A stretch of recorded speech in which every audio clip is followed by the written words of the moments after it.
What survives the fire? Some truths don't arrive loudly. They wait until you think you've healed. Then they knock. After Minyi resigned, Seoul reacted the way cities always do. Briefly, then indifferently. A former tech prodigy stepping down would have once dominated headlines. Now it was a footnote, a rumor, yesterday's ambition. Minyi moved into a smaller apartment near the outskirts of the city. No glass walls, no river view, just quiet. The kind of quiet that forces you to hear yourself think. For the first time in years, he woke up without urgency. And that terrified him. Because without work to hide behind, memories grew teeth. 3 months into his new, quieter life, Minyi received a call from an unfamiliar number. A hospital. Not Jaiwoo. A different one.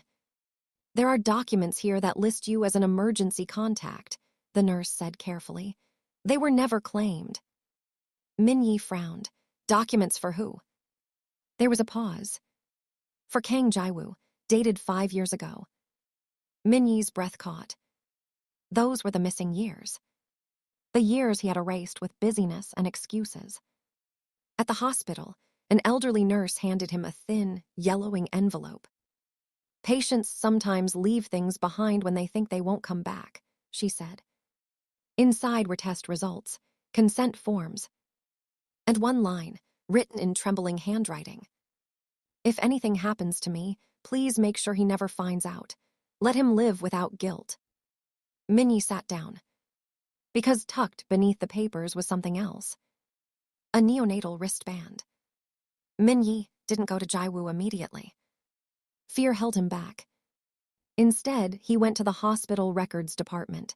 He asked questions carefully, professionally, the way he had once negotiated contracts. And slowly, painfully, the truth assembled itself. Jaiwoo had not miscarried.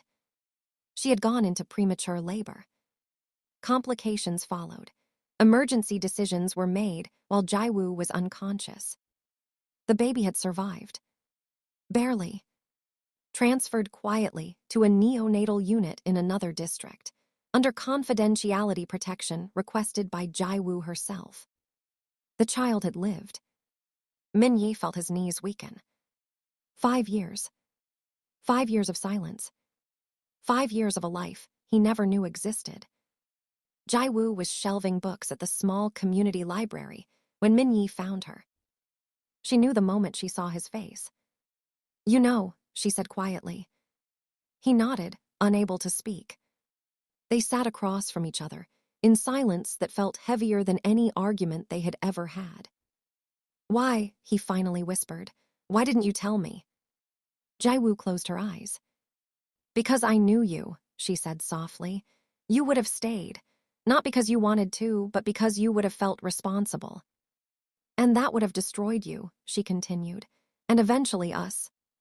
Tears slid down her face, but her voice stayed steady. I wanted at least one of us to choose freely. Minyi broke then. Not loudly, but completely. The boy's name was Hanul. Sky. He lived with Jaiwoo's aunt in a coastal town, away from Seoul, away from rumors, away from the shadow of a powerful name. He was healthy now, quiet, observant, unusually serious for his age. When Minyi saw him for the first time, standing on the shore, staring at the water, something inside him rearranged permanently. Hanul looked up and asked, Are you my father? Yes, if you'll let me be. If you'll let me be. The boy thought about it, then nodded once. Si-Ho-yeon did not learn the truth from Minyi. She learned it from a private investigator she had never officially hired. And when she did, something in her snapped. If Jaiwoo returned fully, if the child became public, everything Si-Ho-yeon had fought for would disappear. So she leaked the truth first. But she twisted it. Headlines screamed. Jaiwoo's name trended again, this time without her consent. Minyi responded publicly for the first time in years. He stood before cameras without a script. I failed as a husband. I failed as a husband, but I will not fail as a father. Seo-yeon. Then he did something no one expected. He named Seo-yeon. Not with anger. With facts.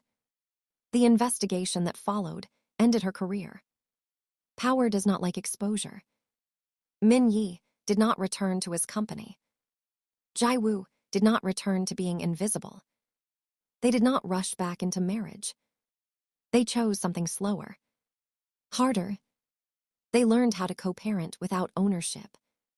How to speak without fear. How to love without disappearing. Some evenings, they sat together watching Hanul sleep, saying nothing.